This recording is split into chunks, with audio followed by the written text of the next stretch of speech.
Time is a Shrinking Prison, written by Gregory Huffman and narrated by Melissa Lazar. The greatest advice I ever received might have been from my Uncle Ron. He told me that the key to being happy was putting time on your side. Always have something to look forward to. But time is against us all in the end, all of us that fear death. There is some relief in death in that it offers us the ultimate permanence, that permanence which doesn't exist while living, that which Hercules spoke of. Time is a prison for our existence, a shrinking prison. Even now, I feel rushed. I feel rushed to complete this paper. My head aches and pains, hoping I won't have to think about it too long. Thinking kills time, but what happens when you try to kill time? You realize it works out vice versa. I have other things to accomplish today. I have to read so many pages of my Meditations or Philosophy by René Descartes, and then I have to learn some American Sign Language and possibly practice my piano. Oh, and maybe I can get another chapter of my audiobook while lying down. Am I taking on too many projects? How many hours will I commit to each one? If I don't give them enough time, what if I don't make the proper advancements? Worse yet, what if I forget what I have learned unless it becomes a waste of time? I don't have time for friends. Friends break into my perfectly crafted time schedule of what I need to do to learn today. Learning is my means of being productive. I truly must learn something new every day, and as much as I possibly can. Oh, why can't the day have 30 hours in it? Knowledge is the closest we can get to permanence until death. I read in a psychology book that you retain 90% of what you can remember for 8 hours or more. What is the point in exercising? If I stop exercising, I don't retain my results, so there is no point. All that hard work goes down the drain. I have a horrible short-term memory, but great long-term memory. When I have time to think, such as on a drive somewhere, parentheses, but I also listen to new music the whole time. I don't have time for old music, which I already know. I need new experiences, close parentheses. I use that time to memorize information I have taken in. What good is reading if you can't recall what you have read?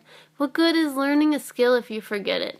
The stories that scare me the most are from people that say they used to know something well, an expert at piano, for example, and nearly lost all of that ability.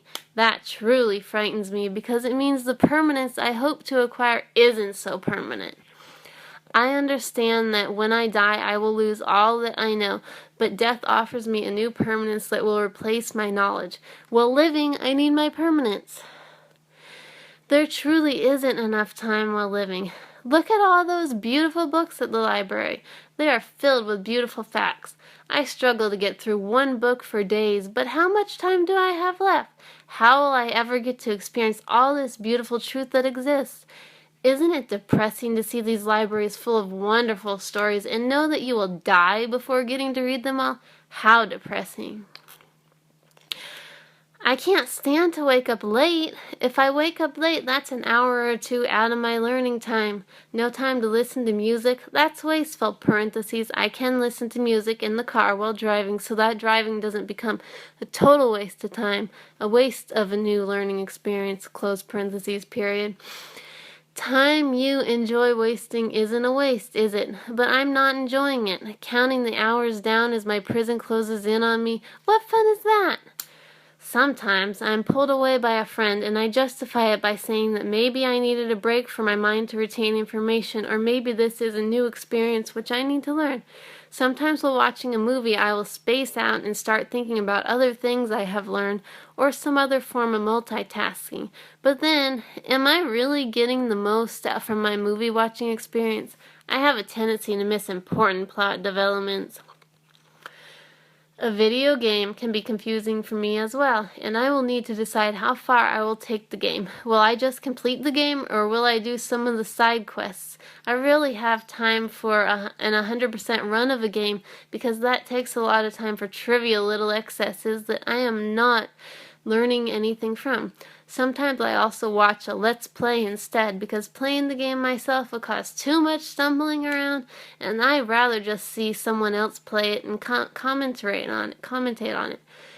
When I do decide to play a game, I have no time for being stuck. I have to look up a walkthrough for the game to fix this problem. However, what if I were to gain some valuable problem-solving skills from this experience? I don't have time to think about it. I wasn't always like this, and maybe I will change somewhat.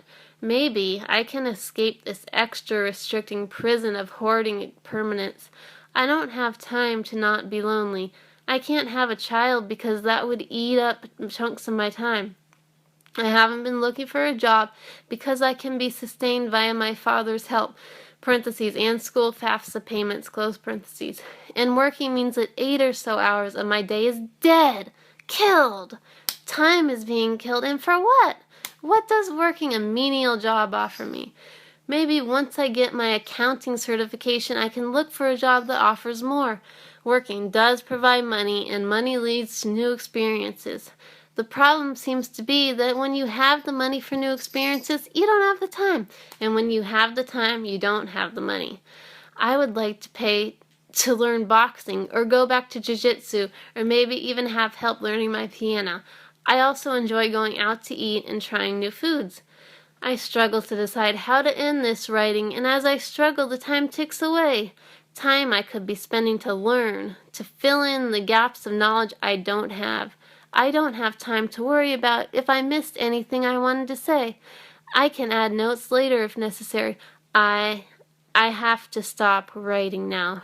There isn't time to write more now.